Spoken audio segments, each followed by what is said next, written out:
जन्म लिए होंगे एकदम छोटा, लेकिन धीरे-धीरे ये बड़का होंगे, क्या होंगे? वृद्धि कर रहे हैं। जैसे आप पौधा लगाइएगा छोटा, धीरे-धीरे क्या हो जाएगा? बड़ा हो जाएगा, तो क्या कहलाएगा? सजीव कहलाता है कि ना? चलिए दोस्तों, आज मैं आपको बताएँगे साइंस का वह प्रश्न जो आपको एग्ज़ाम में 100% आने की संभावना होता है। वीडियो लास्ट तक देखिएगा। देखिए क्वेश्चन है, सजीवों के मुख्य 4 लक्षण कौन होते हैं? यानी सजीव हम सब हैं।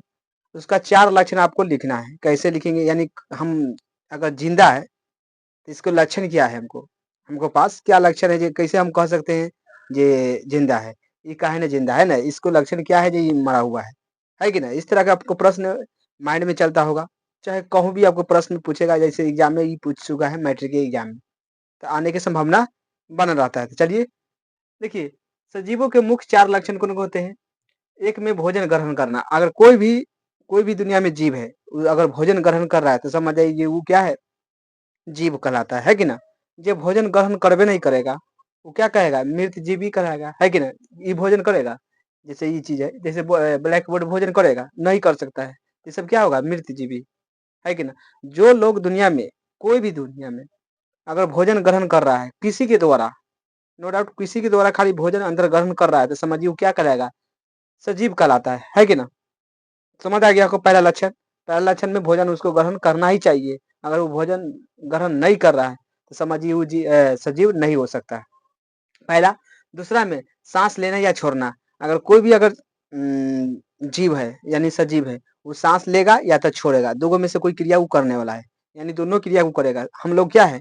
साँस लेते हैं, छोड़ते हैं, साँस लेते हैं और छोड़ते हैं, दोनों क्रिया करते हैं। लेकिन कोई-कोई ऐसा होता है जो खास केवल साँस लेता है, छोड़ता है, सभी करता है कि ना? तो ये 2 गो क्रिया बताएँ। पहला नंबर तो होना चाहिए क्या? जे आपको भोजन ग्रहण करना चाहिए। दूसरा में क्या होगा? साँस लेना या छोड़ना। तीसरा में आपको वाजिब पदार्थ को परित्याग करना है। यानी जितना भी मान के शरीर के अंदर कोई चीज़ गंदा है, उसको परित्याग करना। जैसे हम खाना खाएँ, है कि ना? खाना खाते हैं, तो उसको जो भी गंदा बनता है वो पैनक्रियाज़ के द्वारा बाहर निकलता है कि ना? तो समझिए ये क्या होता है? वर्ज्य पदार्थ होता है। क्या होता है? वर्ज्य पदार्थ होता है। वो परित्याग करते शरीर से बाहर निकालते हैं कि नहीं? जैसे हमको पसीना चलता है तो इसमें से क्या निकलता है? मल निकलता है। तो क्या करते हैं? वर्ज्य यानी गंदगी सामान को बाहर से निकालते हैं। यानी शरीर के अंदर है, तब पर भी इसको बाहर हम निकालते हैं। समझ आ गया आपको तीसरा में? चौथा है आपको कोई भी जीव है ना, वो वृद्धि यानी बढ़ना चाहिए या चलना भी चाहिए, दोनों होना चाहिए। यानी जैसे हम हैं, हम जन्म लिए होंगे एकदम छोटा, लेकिन धीरे-धीरे ये बड़का होंगे, क्या होंगे? वृद्धि कर रहे हैं। जैसे आप पौधा लगाइएगा छोटा, धीरे-धीरे क्या हो जाएगा? बड़ा हो जाएगा, तो क्या कहलाएगा? सजीव कहलाता है कि ना?